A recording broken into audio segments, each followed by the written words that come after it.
"Come on," said the mama spider. "Hurry up. It's been already so long." "Yes, mummy, yes, mummy, yes, mummy," she heard, echoed from the cave. She could see the shadows run across the cave, and she laughed, knowing that her babies were rushing around trying to find their shoes for all their legs, and they had so many. Finally they all showed up, all wearing different boots, mismatching, and she laughed out loud. "Oh, you silly little balls." "But okay, let's see if you could sustain walking in all those different shoes on your legs." The rocketing laughter came back at her. The kids giggled and pushed each other, and as soon as they start walking, they start bumping into each other, their legs not quite going the right direction, and the shoes getting caught in the grasses and little pebbles and rocks and soil. And the night giggled at them as well.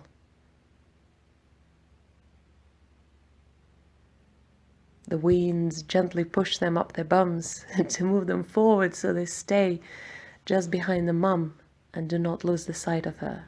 Because you see, they had a very big task ahead of them.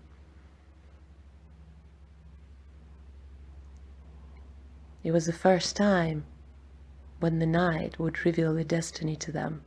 That's why they got out their best shoes, and that's why they were so late, for they were preparing to meet the Mother Night. The darkness that everyone talked about, and the darkness that they saw every night, and yet today it felt so special, and so nervous and excited. They all walked behind their mum.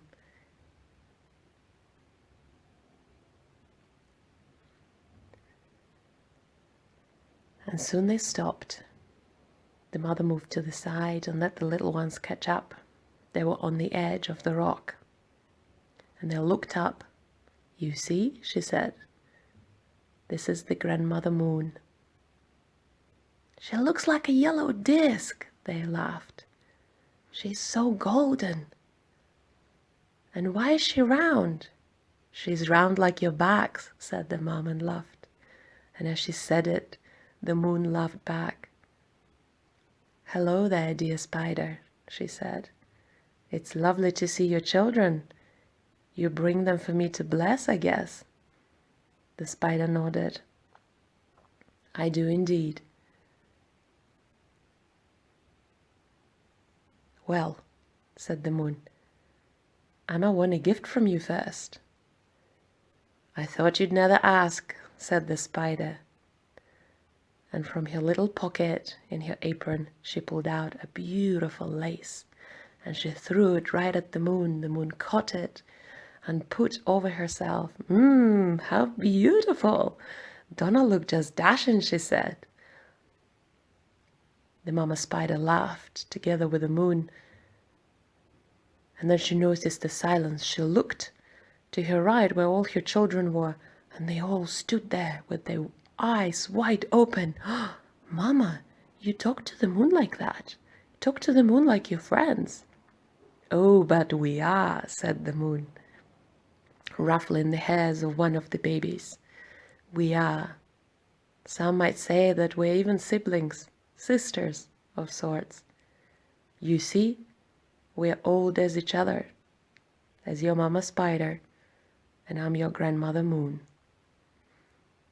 The two looked at each other and winked as if knowing of some deep secret that nobody else does. And the kids, so impressed of their mum, gravitated closer to her, touching her hairy legs and clinging on her apron. "Mama, Mama, so what about us? What is our destiny then?" "Oh, patience, little ones. Everything in its own right time. First, say hello to your Grandma Moon." She rolled a bit closer from the sky and stepped on the ground next to the next to the mother spider. She looked beautiful in her new lace scarf. Her hair was golden, and the rest had such a silver shimmering light coming off her that it was hard to see her features. She stretched her arm, which looked more like a beam of shimmering light, and gently touched each baby spider. Welcome, little ones, welcome. How lucky am I to see you. How lucky I am to have you as my friends and as my little helpers. I'm so excited, for you see, you are the first spider babies to arrive. Before, it was just me and your mother spider and the mother night. And now we have a very big task at hand, she said. The little babies start jumping on one spot, so excited to finally hear what it is expected of them, what it is that is their destiny. All right, she said, follow me. She walked off the cliff and started heading towards the sky, leaving the trail of silver shimmering light behind her. Go on then, said Mama Spider. Follow the moon. With slight hesitation, the first brave one touched the ground first, and hearing his mom laugh,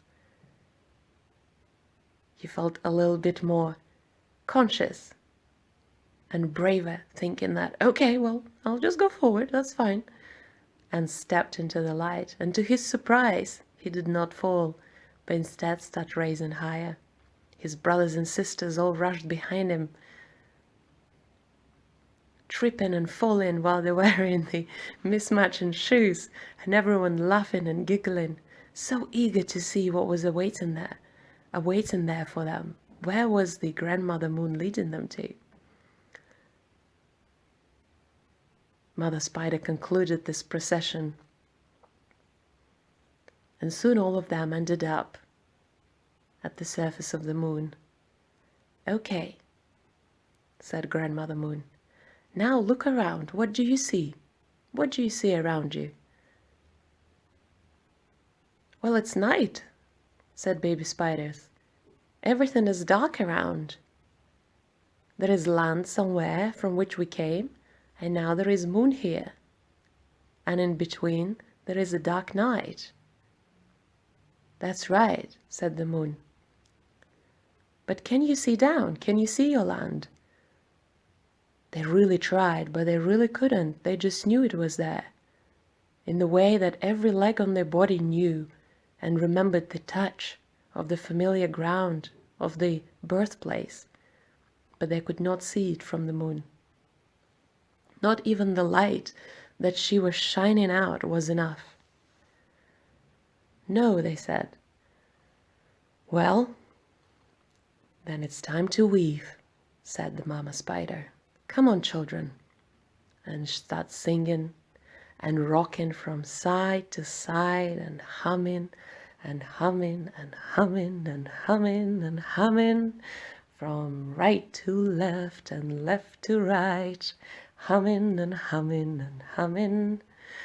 And soon all the little children joined her, rocking from side to side and humming, and they went around the moon, walking around, from left to right and right to left, and humming and humming and humming and humming, walking the moon, walking the moon, walking the moon and weaving, walking the moon, walking the moon, walking the moon and weaving. And everything started resonating around them. The moon gently shook, and as she did, she threw them off straight into the darkness of the sky. Here, she said, go.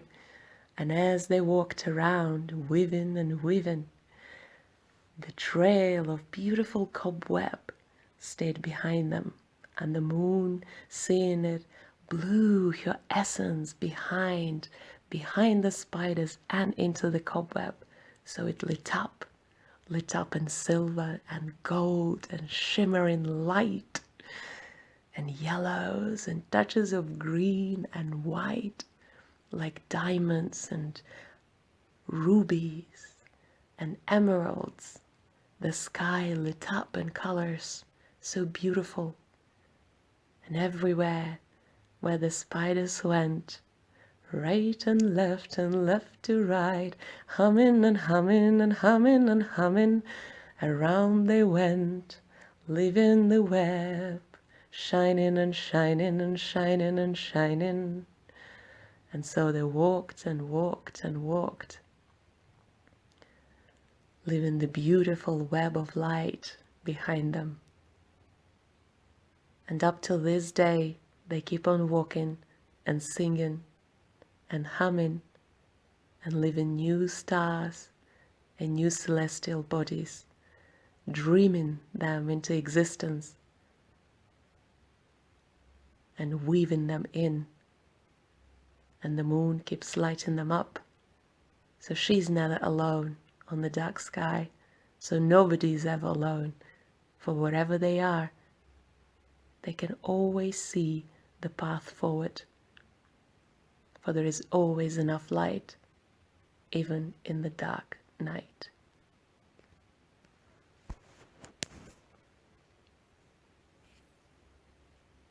Thank you.